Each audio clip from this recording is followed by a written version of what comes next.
So hello friends, welcome back to Gautam Jain education. So Rajnath Singh ने एक symposium में इन प्रयागराज एक वार्निंग दी है। वार्निंग क्या दी है इन्होंने? एक तरह से यहाँ पे एक सब्सटेंशियल स्टेटमेंट दी है कि इंडिया अपने एनिमी को नेक्स्ट वॉर में सरप्राइज करेगा।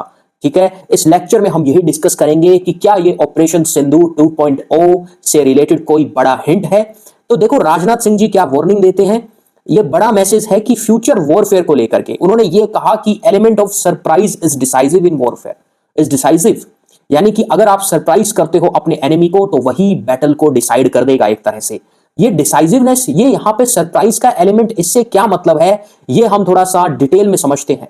देखो डिफेंस जो स्ट्रेटेजी है ना वो प्रोएक्टिव होनी चाहिए। प्रोएक्टिव का मतलब ये होता है कि मान लो ऑपरेशन सिंदूर 2.0 भारत को करना है, तो ये नहीं कि इस बार हम वेट करें कि कब टेररिस्ट अटैक वो करें और हम होने दें, निपटा दिया जाए पहले से ही। सो कॉन्टिन्यूअस टेक्नोलॉजिकल एडवांसमेंट, जो भी हमारे पास टेक है उसको एडवांस किया जाए। Address defence personnel and industry leaders spoke at north tech symposium in Prayagraj. तो देखो चेंजिंग नेचर वॉरफेयर का क्या है। वॉरफेयर इवॉल्व हो रहा है at the rapid technological pace. आपने यूनाइटेड स्टेट ऑफ अमेरिका की रेड देखी होगी वेनेजुएला में, जहां पे वेनेजुएलियंस जो मिलिट्री है वो ऐसा कह रहे थे कि ऐसे हथियार, इस तरह के वेपन्स यूज किए गए बाय द यूएस, इतना प्रेशराइज कर दिया था उनके हेड को कि कान नाक से खून निकलने लग गया था। इस तरह के हाई फ्रीक्वेंसी साउंड वेव का यूज किया गया। Shift from traditional weapon to the smart system, drone and sensor become the game changer, civilian tech turning into lethal tools, importance of speed in adaptations। यहां पे ये basically ये कहना चाह रहे हैं कि रशिया यूक्रेन का जो कॉन्फ्लिक्ट है ना उसने वॉरफेयर को ट्रांसफॉर्म ही कर दिया 3-4 साल में। देखो पहले वॉरफेयर किस तरह से थे, ये रशिया यूक्रेन से पहले आप देखो, एक तरह से ट्रेडिशनल जो मिलिट्री कॉन्फ्लिक्ट हो रहा था वर्ल्ड वॉर के बाद से वही हमें देखने को मिला कि टैंक से लड़ाई हो रही है, जो मिसाइल्स है उससे लड़ाई हो रही है, ड्रोन वगैरह तो देखे ही नहीं गए। फिर जैसे जैसे वॉर ट्रांसफॉर्म हुआ, बढ़ता गया, हमने एआई टेक इनेबल्ड वॉरफेयर देखना स्टार्ट कर दिया। Okay, so rise of in AI enabled drone warfare, heavy use of surveillance and sensor. नया थ्रेट डायमेंशन ये है कि everyday devices turning into weapons. Example pager based attack in the conflicted zones, news में काफी रहा।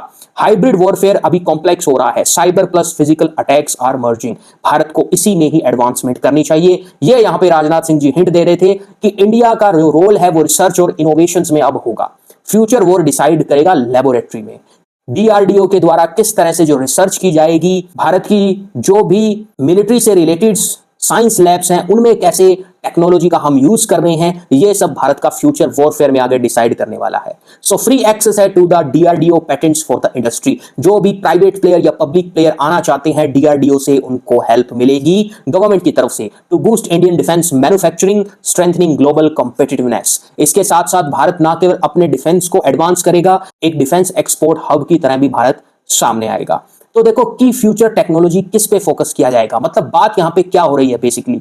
या अगर मैं आपको 10 हाईली एडवांस्ड वेपन बताऊं फ्यूचर के, तो वो कौन कौन से होंगे जिस पे इंडिया मैसिवली इन्वेस्ट कर रहा है या आने वाले टाइम में करेगा। वो है हाइपरसोनिक मिसाइल। उसकी स्पीड तो देखो मैक 5 to 10 रहेगी। जैसे ब्रह्मोस की स्पीड कितनी है, 2 से 4 मैक, मैक्स टू मैक्स यही है। इसी तरह की हाइपरसोनिक मिसाइल हमारे पास हो जो मैन्यूवर करे। अगर मिड एयर में उसकी मैन्यूवरेबिलिटी इनसेन होगी तो उसको इंटरसेप्ट करना काफी मुश्किल हो जाएगा। डायरेक्टेड एनर्जी वेपन का यूज करो, लेजर बीम का यूज करो इनकमिंग थ्रेट्स के लिए। एआई पावर्ड स्वॉर्म ड्रोन्स की यहां पर काफी ज्यादा चर्चा हुई। देखो एआई पावर्ड स्वॉर्म ड्रोन्स क्या है।